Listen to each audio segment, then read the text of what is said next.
मेरे और मेरे पिताजी के स्वागत में पूरा जनसमूह उमड़ पड़ा था और लगभग 2500 गाड़ियां जो है हमको रिसीव करने के लिए बॉर्डर पर थी। मुझे बड़े दुख के साथ कहना पड़ता है, वो रावत हैं, लेकिन उन्होंने रावतों का मान और सम्मान नहीं रखा। और बीजेपी से त्रिवेंद्र रावत वर्सेस रावत भी हो गया और एक तरफ निर्दलीय है उमेश कुमार।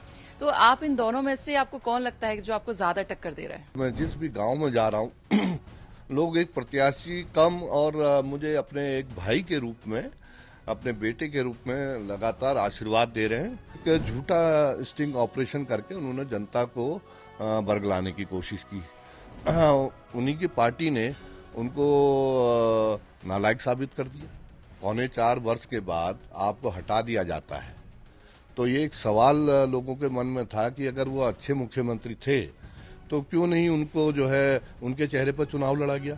हरीश रावत जी न सिर्फ उत्तराखंड के बल्कि देश के बहुत बड़े नेता हैं और बहुत बड़ा चेहरा है और लोगों को पूरा विश्वास है कि उनका बेटा, उनका भाई वीरेंद्र रावत अगर जीत के संसद में जाएगा तो निश्चित रूप से उस बंदे पर न सिर्फ उसको मरम्मत करने का काम करेगा बल्कि उसके ऊपर एक सड़क बनवाने का भी काम करेगा।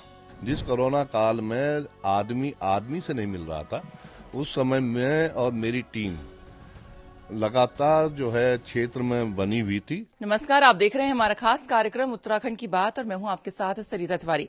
आज के हमारे कार्यक्रम में खास मेहमान यहां पर मौजूद हैं। हरिद्वार लोकसभा सीट से कांग्रेस के प्रत्याशी हैं वीरेंद्र रावत जी। बहुत बहुत स्वागत है आपका। मैं उत्तराखंड तक के सभी श्रोताओं को प्रणाम करता हूं, नमन करता हूं और मुझे उम्मीद है कि हम लोग जो है पांचों की पांचों लोकसभा सीटें जीतने जा रहे हैं और देश में कांग्रेस के प्रति एक बदलाव लोग चाह रहे हैं और इंडिया गठबंधन को लोग देखना चाह रहे हैं दिल्ली के तख्त पर। अच्छा, मेरा जो सवाल आपसे रहेगा वो ये कि देखिए, जब ये अनाउंस हुआ कि भाई इस सीट से आपका नाम सामने आया, काफी हम देख रहे थे, तो चल रही थी, एकदम लास्ट में लिस्ट आती है, बहुत इंतजार के बाद फाइनली आपके नाम पर मोहर लगती है। पहले लग रहा था खुद आपके पिताजी को मिलेगा कि आपको मिलेगा, लेकिन जब आपका नाम सामने आता है तो जो खबरें चलती है कि हरीश रावत के बेटे वीरेंद्र रावत को मिला टिकट, तो आपका जब नाम लिया जाता है तो आपके पिताजी का नाम पहले लिया जाता है।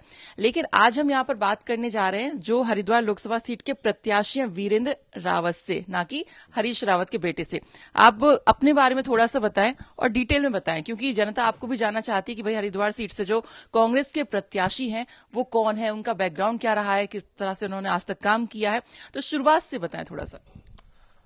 देखिए, मैं 1996 में NSUI मैंने ज्वाइन की और दयाल सिंह कॉलेज का मैं स्टूडेंट यूनियन का इलेक्टेड प्रेसिडेंट रहा। उसके बाद मैंने राष्ट्रीय स्तर पर NSUI में काम किया।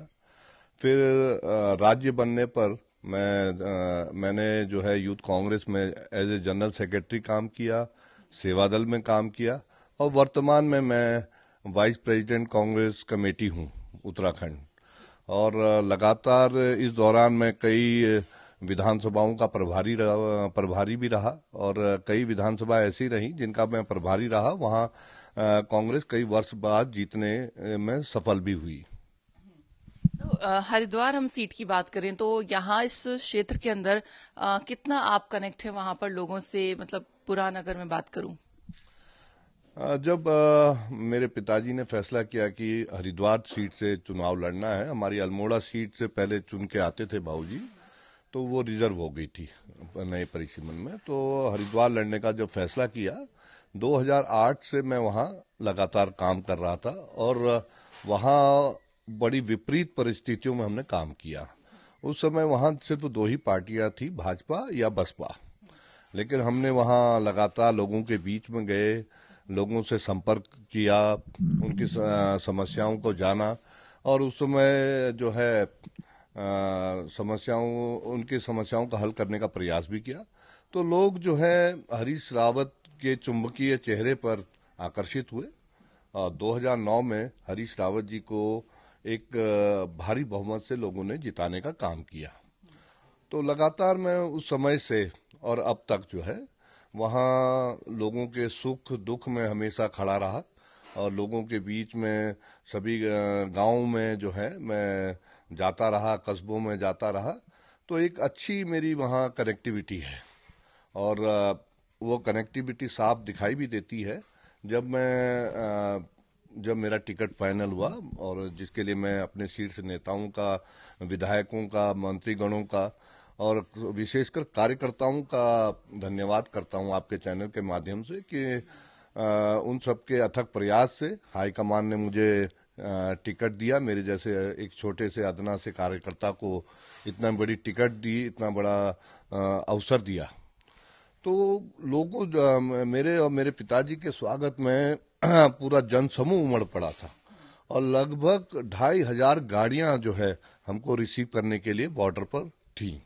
तो एक लंबा काफिला हमारा रहा उस समय।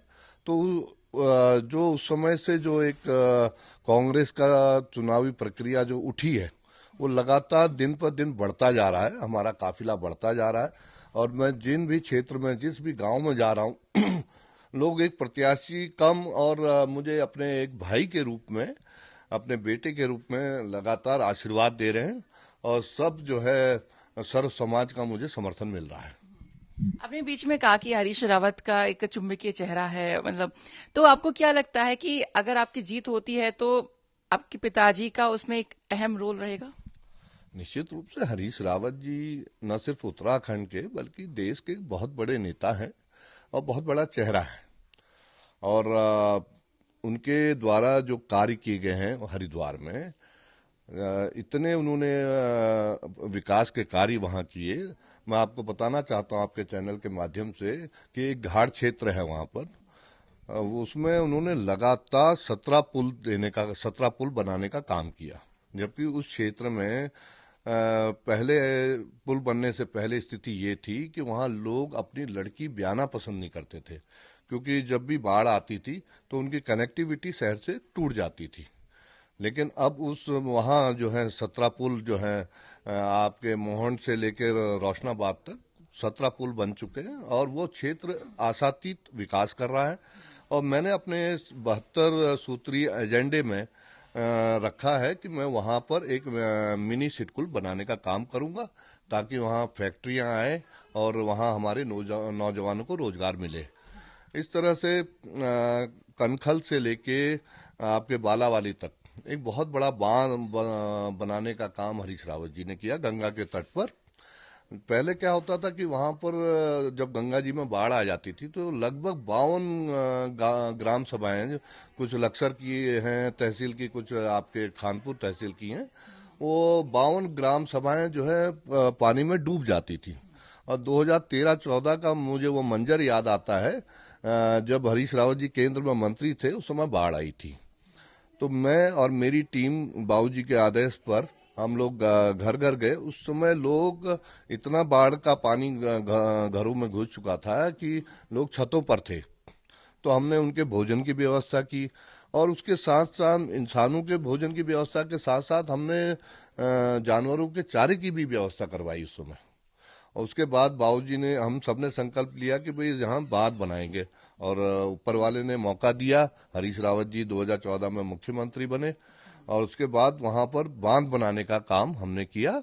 और लेकिन डबल इंजन की सरकार ने, उसमें एक छोटा सा छेद हो गया है रायसी के पास, उस छेद को ये भर नहीं पाए हैं 7 वर्षों से, जबकि डबल इंजन की सरकार कहलाती है। और न जो एक निर्दलीय विधायक भी ताल ठोक रहे हैं, वो उनको भी अब लगभग 2 सवा 2 साल हो गए हैं, वो भी उस छेद को बंद नहीं कर पाए।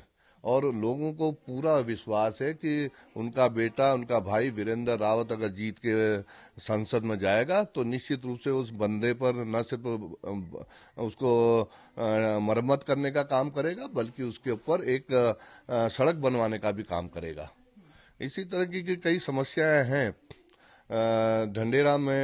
ढंडेरा और उसके आसपास के क्षेत्र में। पानी निकासी की एक बड़ी समस्या है। हमारे मध्य हरिद्वार में पानी निकासी की बहुत बड़ी समस्या है। उस समस्या को भी मैंने अपने 72 सूत्रीय एजेंडे में रखा है और मेरा प्रयास रहेगा कि मैं उस एजेंडे पर काम करूं और इनको पानी निकासी की जो समस्या है उससे निजात दिलाऊं। हरिद्वार में सर हम देखते हैं कि किसान भी हैं, तो किसानों से जुड़ी हुई क्या कुछ परेशानियां वहां पर आप देख रहे हैं? किसान तो वहां का बिल्कुल एकदम ठौर मर गया। इसलिए कह रहा हूं, पिछले दिनों बाढ़ आई थी और लक्सर, खानपुर और आपका थोड़ा बहुत ये वाला हाँ, ये दोनों तहसीलों का तो बहुत ज़्यादा नुकसान हुआ। इनके तो लगभग सभी गांवों में पानी जो है सोनाली का भी घुस गया था और गंगा जी का भी घुस गया था। तो इनकी खेती पूरी नष्ट हो गई। गन्ना, खड़ा गन्ना बर्बाद हो गया और गेहूं की जो खेती थी वो भी बर्बाद हो गई। और मैं आपको बताना चाहता हूं कि 2015-16 में भी ऐसी स्थिति हुई थी।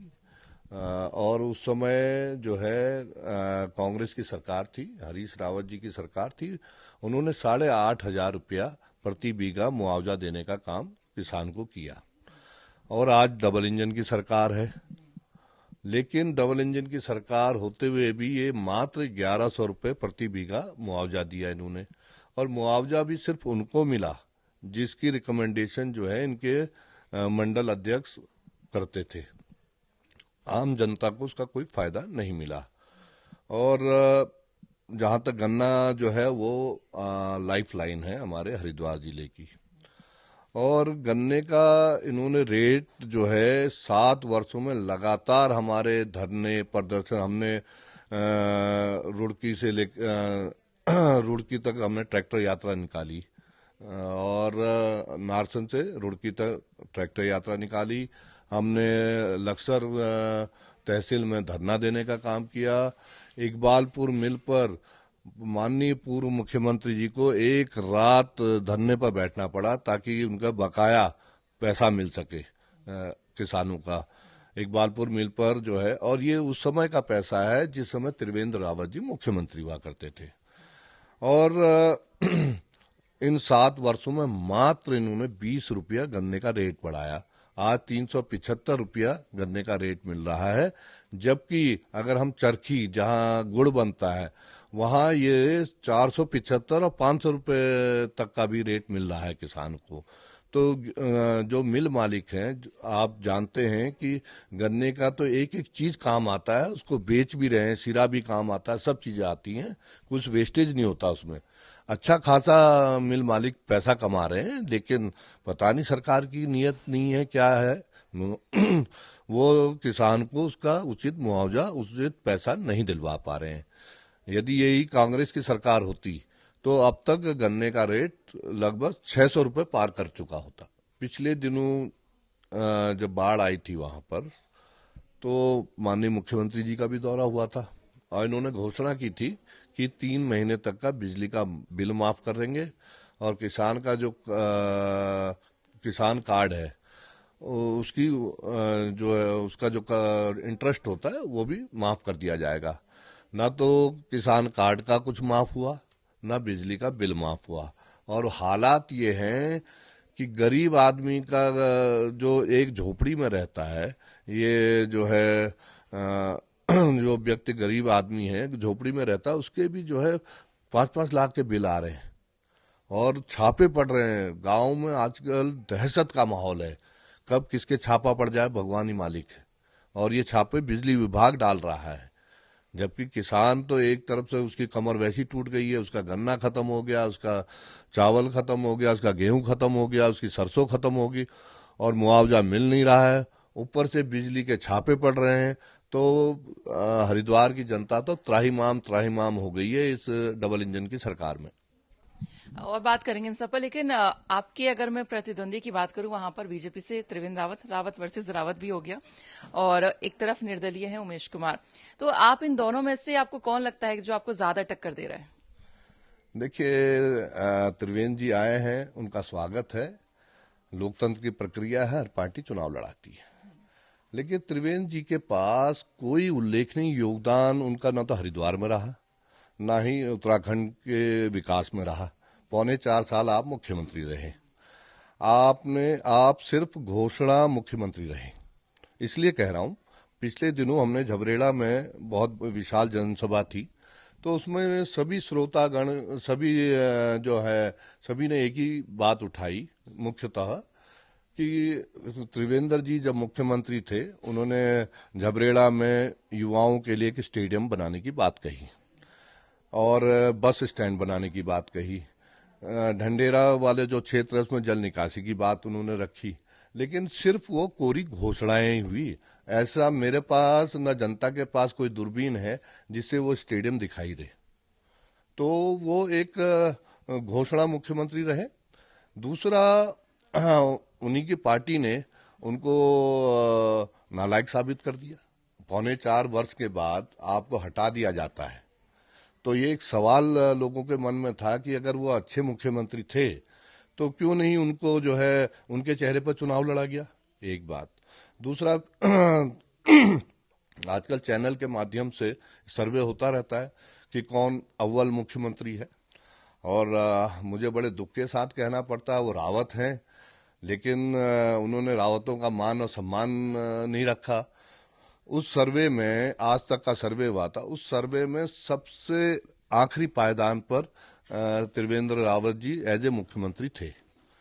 तो उनके जो कार्यकलाप हैं वो सबको दिखाई दे रहे हैं। उमेश कुमार को लेके क्या कहें?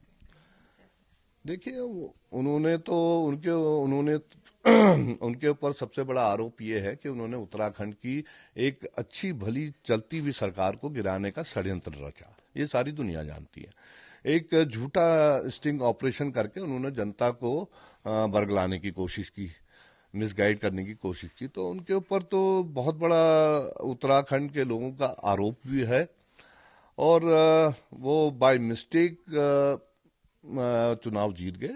अब उनको पता लग जाएगा कि लोकसभा में वो कहाँ टिके रहते हैं, और हमारे कई कार्यकर्ताओं ने और जनता ने उनको ये तक कह दिया कि वो लोकसभा के मटेरियल नहीं है।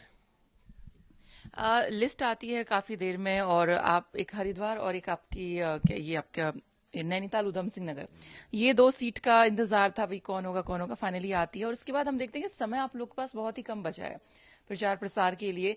तो कितना तैयार आप मतलब खुद को देख रहे हैं, क्योंकि इतना समय नहीं था और एकदम से नाम आ जाता है? देखिए, मैं एक साल भर पढ़ाई करने वाला स्टूडेंट रहा हूँ। तो 2009 से जब मैं लगातार जनता के बीच में हूँ, तो अभी भी जैसे खानपुर क्षेत्र में उदाहरण के तौर पर कहता हूँ, आपको बताना चाहता हूँ, तो वहां पर हमारे कार्यकर्ताओं के मेरे पास फोन आए, बोले भैया यहाँ आने की कोई जरूरत नहीं है, आपने कोरोना काल में यहाँ घर घर लोगों की मदद की है। जिस कोरोना काल में आदमी आदमी से नहीं मिल रहा था, उस समय मैं और मेरी टीम लगातार जो है क्षेत्र में बनी हुई थी, और हम घर घर गए। उस समय हालात आप समझ सकते हैं कितने बुरे थे, और जो लोग रोज कुआं खोदते हैं, रोज पानी पीते हैं, मतलब जो डेली वेजेस पर काम करते थे, उस समय सारे रोजगार बंद हो गए थे क्योंकि सब घरों में थे। तो उन लोगों के भुखमरी तक की नौबत आ गई थी। हमारी टीम ने उनको फूड पैकेट्स देने का काम किया, उन तक दवाइयां पहुंचाने का काम किया, और घर घर तक जो है हमने दवाइयां बांटने का काम किया कोरोना काल में। तो मेरे साथियों का फोन आता है कि भैया हम यहाँ जो है घर घर प्रचार कर रहे हैं, आपको चिंता करने की जरूरत नहीं है, हम समझ सकते हैं कि आज समय कम है आपके पास, आप सिर्फ एक रोड शो कर लीजिए, इतना ही बहुत है। और ऐसा लक्सर वाले भी कह रहे हैं, ऐसा डोई वाले भी कह रहे हैं। मतलब आप कई सालों से हरिद्वार में एक्टिव है, मतलब ये है कि साल भर पढ़ने वाले विद्यार्थी आप हैं। ठीक है। और दूसरा, अगर हम बात करें कि हरिद्वार क्षेत्र के अंदर कोई मुख्य काम, हालांकि आपने 72 बताए भी हैं जो भी हैं, तो उसमें से मोटा मोटा आप क्या मतलब सबसे पहले करना चाहेंगे?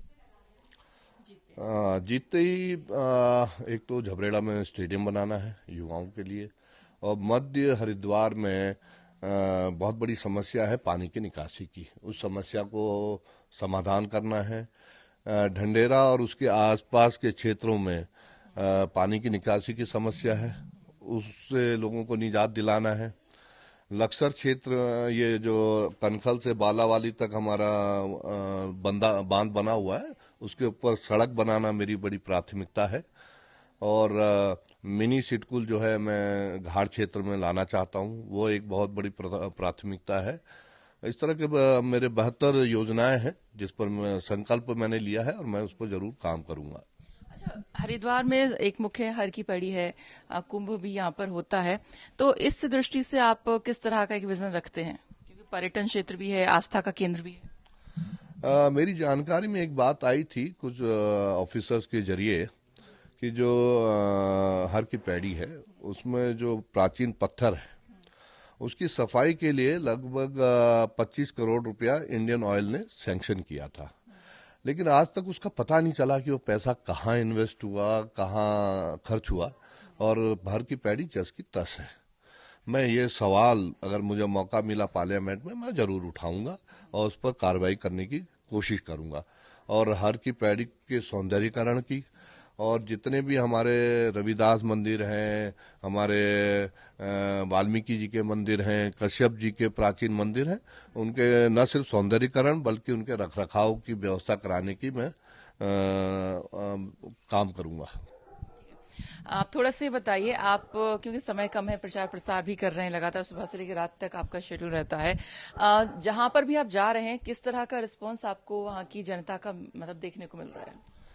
मैं अब तक लगभग 11 से 12 विधानसभा में जा चुका हूं और सभी जगह हर वर्ग का व्यक्ति अपने भाई, अपने बेटे वीरेंद्र रावत को आशीर्वाद देने के लिए घरों से निकल के आ रहे हैं, और बहुत भारी भीड़ जो है मेरे को अपना आशीर्वाद देने के लिए आ रहे हैं। बहुत बहुत शुक्रिया बातचीत के लिए। धन्यवाद। तो ये थे हमारे साथ हरिद्वार लोकसभा सीट से कांग्रेस के प्रत्याशी वीरेंद्र रावत जी, जिनसे हमने बातचीत की। उन्होंने बताया कि क्या कुछ मुख्य काम सांसद बनते ही करेंगे अगर जीतते हैं तो, साथ ही उन्होंने बताया कि किस तरह से उनको जनता का रिस्पांस मिल रहा है। तो फिर हाँ जी, तो ये एजेंडा है, तो ये जो है मैं इसकी फोटो क्लिक करके जरूर इंटरव्यू के बीच में दिखा दूंगी। तो ये मेरा एजेंडा है और वीरेंद्र रावत जी के 72 काम इसमें है। ठीक है, तो 72 काम है, तो इत्मीनान से पढ़ लूंगी समय अभी कम है। बहुत बहुत शुक्रिया। तो ये 72 काम मैं इसकी फोटो भी इसमें लगा दूंगी इंटरव्यू में, तो आप यहाँ पर देख सकते हैं कि क्या कुछ वो काम हैं जो वीरेंद्र रावत जी सांसद बनते ही करना पसंद करेंगे। तो फिलहाल इसी के साथ इतना ही, लेकिन बाकी खबरों के लिए आप देखते रहिए उत्तराखंड तक। नमस्कार।